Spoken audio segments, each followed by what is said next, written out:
네, 안녕하세요. 디지털 목자 최정현입니다. 뭐, 여러분들 제 영상 들으시는 분들은 뭐 그런 걸 많이 느끼시겠지만 저는 사실 그러니까 성경의 세계뿐만 아니라 이제 이 신앙의 세계에 굉장히 관심이 많아서 어, 여러 사람의 뭐 일종의 좀 나은 강의 이런 강의를 듣기를 좋아했었는데 그 지금은 그분 이름이 기억이 안 나는데 한 90세가 넘으신 분이 있어요. 미국에서 현재 목회를 하고 계시다는 분인데 연세가 90세가 넘었었는데 아마 목회를 하는 건 아니겠죠. 이제 그 목회하는 그 근처에서 또 열심히 돕고 하시는 분일 텐데 이북 사람이시라 아주 성격이 강해요. 근데 그분 강의를 그 한 달에 뭐 25불인가 50불인가를 주고 이제 듣다가 중간에 제가 탈퇴를 했어요. 그랬더니 이제 분이 굉장히 섭섭해하고 그러는데 지금도 뭐 그분이 가끔 인터넷에 유튜브에 뭘 올리고 그러는 걸 가끔 이렇게 보는데 물론 이제 많이 올리시겠지. 근데 저한테 잘 안 들어온 건데 거기서 맨 처음에 이제 일종의 단초를 발견했죠. 성경 해석학이라고 해요. 그래서 그거를 이제 신학적으로는 성경 석의, 그래서 신약석의, 구약석의 뭐 이런 책으로 나와 있는 것들이 있는데 그 책의 목적은 뭐 사실 어떻게 해석할 거냐는 그 해석에 관한 역사를 다루는 건 아니고 이제 나름대로 뭐 어떤 작품은 어떻게 이렇게 해석했다 하는 자기네들 입장 표명이에요. 근데 이제 저는 그거를 이제 여러 차례 들으면서 좀 연구라고 그럴까요? 하게 됐어요. 왜냐하면 성경을 해석하는 거는 대략 제 기억으로는 한 1500년경에 이제 캐톨릭이 오직 성경을 못 읽게 하는 거예요. 왜냐하면 뭐 의도는 그럴듯해요. 성경을 일반인이 잘못 읽으면 이게 해석을 거꾸로 한다. 그래서 못 읽게 하고 소위 자기네들 사제들만 그걸 읽는데 그렇다고 사제들이 다 똑똑하냐? 그것도 아니잖아요. 물론 이제 똑똑한 사람들만 이제 모아가지고 소위 천주교의 이제 사제가 되게 이렇게 했는데 그때 걔네들이 이제 번역한 것이 이 라틴어로 번역을 했어요. 그래서 지금도 뭐 라틴계 그 뭐라고 합니까? 이제 잠깐 좀 누가 저를 찾아서 죄송합니다. 그래서 이 성경 서기라고 하는 걸 이제 신학교에서 배우게 됐어요. 근데 뭐 거기에는 이제 성경 해석의 그 원리 뭐 이런 것들을 좀 얘기는 하는데 굉장히 형식적이죠. 왜 그러냐면 형식적이라는 얘기가 무슨 얘기냐면 사람의 심기를 안 건드리려는 거예요. 그 학문적으로. 그러다 보니까 뭐 어떤 해석법이 좋다 나쁘다 이런 얘기는 하지 않고 이제 분류를 통해서 얘기를 하는데 이제 그 얘기를 전체를 다 하려는 게 아니고요. 성경을 해석할 때는 크게 두 개의 흐름이 있어요. 그래서 한 가지 흐름, 이 크게 두 가지 흐름 중에 한 가지 흐름은 직역을 하느냐 또는 의역을 하느냐예요. 그래서 의역을 한 것들도 스펙트럼처럼 빨주노초 파남보처럼 쭉 해서 아주 완전히 의역. 그러니까 그걸 번역한 사람들이 자기네 의도대로 번역한 그런 의역이 있고요. 또 점점 내려가서 직역을 하는데 아주 극단적인 직역. 그래서 보통 극단적인 직역으로 쓰는 게 이제 amplified version이라고 뭐 이렇게 괄호를 영어 성경을 읽어보면 괄호를 쳐가지고 뭐 이렇게 넣은 게 있어요. 어쨌든 천주교가 라틴어로 이렇게 해석을 한 후에 그거를 읽을 수 있는 사람이 없도록 만들었다고 봐야 돼요. 왜냐하면 대부분 다 라틴계 언어기는 하지만 그렇다고 해서 라틴어가 이게 고전어인데 그러니까 뭐 프랑스도 라틴어계, 이태리도 라틴어계 다 라틴어계예요. 히브리어까지. 그런데 그 라틴어라고 하는 아주 기본적인 단어를 사용하고 그 문법은 뭐 비슷하니까 문법을 사용한 거는 고대어입니다. 근데 이 고대어로 번역한 이유가 사람들이 성경을 읽지 못하게 하기 위해서 고대어로 번역을 한 거예요. 그래서 성경도 예를 들면 인쇄를 해가지고 배포를 하면 안 돼요. 어떻게 하냐면 인쇄하지 않고 그 일종의 이제 성당이라고 그러나요? 그 안에 한 권을 딱 갖다 놓는 거야. 그것도 훔쳐가지 못하게 막 쇠사슬로 묶어가지고 그렇게 갖다 놓고 그러니까 한마디로 까막눈을 만드는 거예요. 그래서 사제가 앞에서 뭐 예배 드린다고 뭐 이렇게 읽어주는 거, 그 뭐 왜 있잖아요. 그 낭독하는 거, 뭐 이러는 거 그렇게 읽는 거만 듣고 이제 지내는 겁니다. 그게 이제 중세 거의 1000년간 계속되는 로만 캐톨릭과 중세의 천주교의 그 사단적 조치예요. 그러다가 1500년경 아마 제 기억에는 1500, 1600년경인데 소위 이제 계몽주의라고 하는 게 나타나면서 그때 이제 종교 개혁이 일어나죠. 그래서 1509년부터 종교 개혁이 시작이 돼요. 그래서 뭐 14년, 15년에서 본격적인 종교 개혁이 시작되는데 이제 종교 개혁이 시작되게 되는 근본 원인은 뭐냐면 계몽주의예요. 아주 유명한 에라스무스 같은 사람은 이 계몽주의 학자의 대표적이고 그 사람들이 뭐 예를 들면 크리스천들한테 뭘 얘기해 준다는 건 아니지만 당시 문화가 이제 크리스천적 문화기 때문에 그 계몽주의를 통해서 인간을 깨우는 거예요. 인라이트먼트 그렇게 합니다. 깨우는 거예요. 계몽입니다. 그때 첫 번째 계몽주의 시대가 나타나면서 처음에 나타난 것이 뭐냐면 성경 해석이에요. 그래서 독일도 그렇고 뭐 프랑스도 그렇고 이태리도 그렇고 뭐 스페인 그다음에 영어까지 번역이 일어납니다. 그런데 영어 번역 같은 경우는 대략 1600년 초에 대략 그 번역하는 일들이 일어나게 되는데 예, 번역하는 일이 그냥 제가 말로 할게요.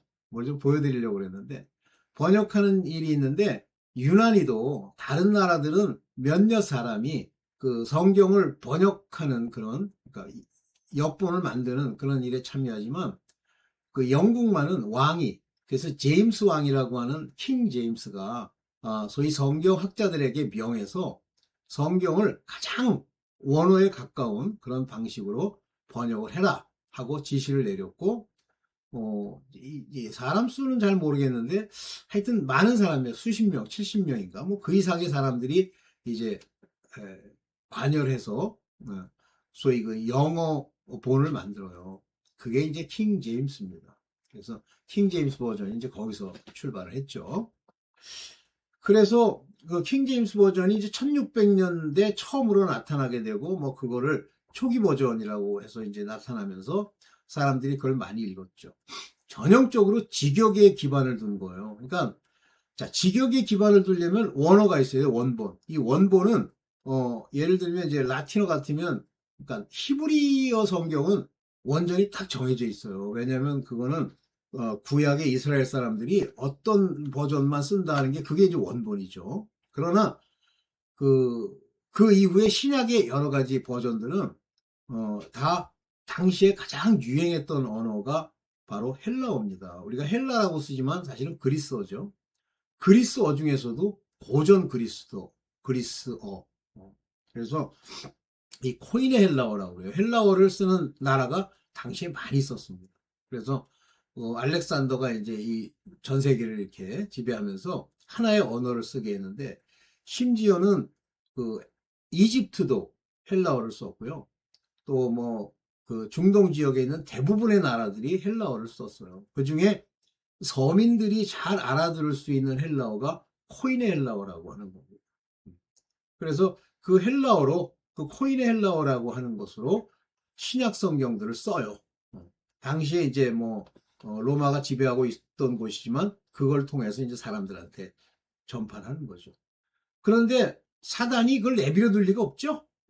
그래서 소위 사본 그와 같은 그 헬라어 사본이든 뭐 히브리는 뭐 손댈 거 없고 헬라어 사본 같은 경우는 여러 종류가 존재하는데 당시에 종교 개혁이 일어난 이후에 종교 개혁자들이 그 원어가 되는 그 헬라어를 이렇게 분류를 합니다. 그래서 여러 헬라어 버전들이 있죠. 뭐 어느 나라에서 가져온 이태리 버전 뭐 아니면 뭐 프랑스 버전 뭐 이렇게 버전이 있는데 그 두 책을 이렇게 비교를 해갖고 거의 변화가 없이 단어에 커다란 변화가 없는 버전. 이거를 다수사본이라고 불러요. 그 다음에, 본질적인 내용들이 많이 변경이 됐어. 이걸 소수사본이라고 부릅니다. 그래서 수가 작다. 그러니까 다수사본은, 이제 다수사본을 가지고 이거를 해석을 하면 제대로 되는 거예요. 그래서 초기에 그 종교 개혁을 일으킨 개혁주의자들이 이 다수사본을 가지고 성경을 번역을 하죠. 물론 킹제임스도 마찬가지입니다. 다수사본을 가지고 번역을 합니다.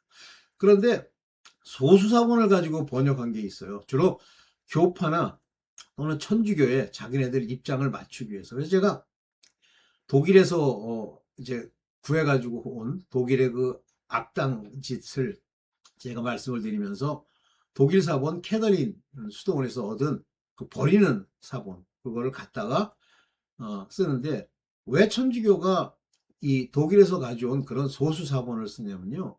한마디로 이제 그 이 개혁주의 개신교랑 대적하기 위해서 대항하기 위해서 이렇게 만드는 거예요. 그래서 그 천주교의 성경에 그 속 안에 있는 내용이 잘못된데 이제 문제는 어디 있냐면 한국이 이 천주교 버전을 그대로 갖다가 쓰는 거예요. 참 희한하죠. 그러니까 한국이 마지막 때에 굉장히 그 영적으로 또는 뭐 신앙적으로 또는 하여튼 이 기독교에서 상당히 중요한 역할을 할 거라는 걸 사단이 귀신같이 감지를 하고 거기에 이제 손질을 하는 거예요. 손을 대는 거죠. 그 중에 이제 가장 직역에 가깝게 앰플리파이드 버전이라는 건 옛날에 만든 게 아니에요. 최근에 그걸 이제 여러 학자들이 모여가지고 가장 정확하게 직역을 하겠다고 그래서 그 직역을 했는데 직역을 하니까 못 알아듣잖아요. 그러니까 앰플리파이드 버전이라고 하는 책자를 보면 다 괄호가 열려 있어요. 그리고 일종의 자기네들 말한 대로 주석과 설명이 써 있습니다. 그게 가장 직역에 가까운 거예요. 근데 이제 그런 방식이 아니고 조금은 좀 저거 하지만 가장 그래도 직역되었다는 게 킹제임스 버전이에요. 근데 이제 어떤 분이 댓글을 썼길래 제가 이 영상을 찍게 되는데 킹제임스 버전을 뭐 읽지 말라는 사람도 있다고 그래. 그 사람과 놀지 마세요. 마귀의 사촌입니다. 뭐든지요. 인간적으로 어떤 설명을 붙이고 하나님의 역사에 성령의 능력과 그분의 은혜를 빼고 얘기하잖아요. 그건 다 사단이에요. 주장하는 게 있겠지. 근데 볼 거 없어. 어쨌든 킹제임스 버전이 가장 직역에 가까운 겁니다. 그래서 다수사본을 기반으로 가장 직역에 가깝고 많은 사람들이 노력을 해서 그걸 번역을 했어요. 그래서 킹제임스 버전은 이제 그런 부분이 있습니다. 그래서 제가 RV에 대해서 좀 얘기를 드렸었는데 RV라고 하는 것은 뭐 여러분들도 느끼시겠습니다만 그 제가 아까 얘기했던 소수사본 그곳에서 나온 그 독일의 버전이라고 그래야 되나요? 그걸 가지고 이제 만든 거죠. 네. 그러면서 이제 킹제임스 버전이 여러 개의 다시 버전이 있어요. 왜냐하면 시대에 맞춰가지고 조금씩 변경을 한 겁니다. 그래서 제가 볼 때는 킹제임스 버전에는 다수사본을 이용했기 때문에 왜 우리 가끔의 개역 성경을 읽다 보면 없음 이게 나오잖아요. 그런데 다수사본에는 그런 게 없어요. 다 있어요. 없음이 없습니다. 그래서 이제 제가 뭐 짧게 여러분들한테 이제 이 정도만 얘기를 하려고 그러는데 이 성경 서기에 있어서 그런 직역을 기반으로 한 것이 굉장히 중요하다. 그래서 우리나라 성경 같은 경우에 뭐 여러 가지 버전이 있는데요. 그나마 뭐 표준 세번역이 좀 낫긴 한데 그것도 문제가 많죠. 여러분들 성경을 정확하게 번역하려고 하는 헬라어를 굉장히 능통하는 분이 계세요. 제가 이름은 안 되겠습니다만 그분이 이 신약의 많은 그 서신서를 재번역을 해가지고 실제 그분이 이제 그 막 이렇게 영상을 찍고 그랬는데 굉장히 똑똑하신 분이에요. 그 과학대학 과기대인가 거기를 나와가지고 뭐 신학을 공부하면서 이제 미국인가에 가서 신학 공부를 하고 돌아와가지고 이제 장로교 쪽에 들어가서 일을 하려고 그러는데 얼마나 그 사람을 뒤에서 음해하고 욕하고 그러는지 아세요? 하나님이 제가 신학교 다닐 때 저한테 경고한 내용이 그거예요. 네가 만일 그들이 말하는 떼거리에 속해 있지 않으면 너를 욕할 수도 없고 욕하지도 않겠지. 욕하지 않는 건 아니지만 욕하겠지만 그러나 내게 미치는 영향이 없다. 그러나 네가 어디에 소속돼서 뭐 거기에서 뭘 받았냐 하면 그때부터 너는 내 일을 할 수 없다. 내가 그렇게 얘기를 하시더라고요. 어쨌든 저는 공부로서의 신학을 공부를 했고 바로 이런 역사적인 배경을 가지고 킹 제임스 버전이 가장 뭐 이해하기 쉬운 건데 저는 여러분들한테 뭐라고 추천하냐면 여러분들이 공부를 안 해버릇해서 그렇지 사실은 킹 제임스의 킹 제임스래 다수 사본의 그 헬라어 사본이나 아니면 히브리어를 직접 읽는 것도 좋아요. 여러분들 일단 기본적으로는 이제 히브리어를 여러분들이 이해하는 거는 좀 공부를 좀 해줘야 돼. 쉽지 않아요. 동사도 별게 다 있어. 뭐 히피령이 있고 뭐가 있고 하는데 이 헬라어는요. 영어에 조금이라도 아시는 분들 같으면 헬라어를 이해하기는 그렇게 어렵지가 않아요. 뭐 글자가 좀 이상하다. 우리 같은 경우는 수학적 기호가 다 헬라어, 라틴어에서 그리스어에서 나온 거잖아요. 그러니까 그 문자를 보고 이렇게 익숙합니다. 그런데 문법이 어떠냐면 훨씬 편해요. 영어보다. 단 우리 한글처럼 뒤에 어미의 변화가 자꾸만 생겨요. 그러니까 푸시콘, 푸시케이, 푸시카이 이렇게 뒷부분이 바뀝니다.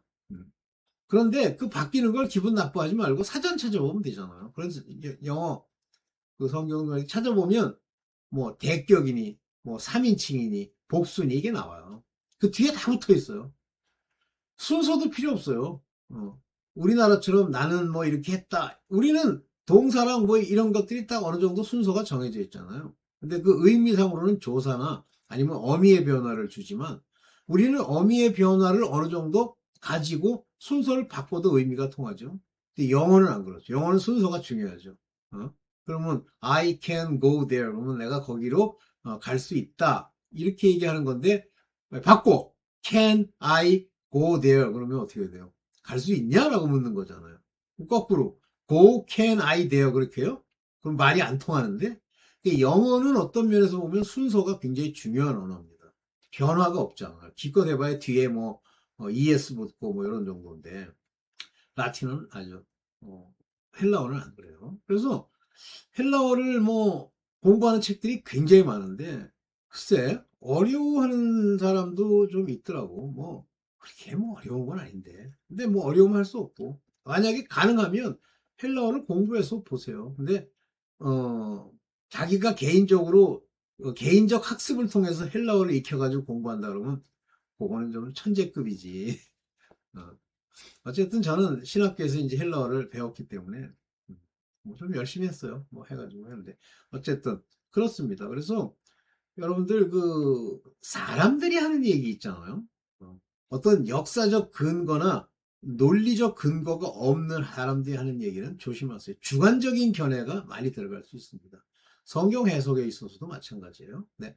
오늘 간단하게 요 정도만 얘기하고 이제 다른 걸 짓겠습니다. 감사합니다.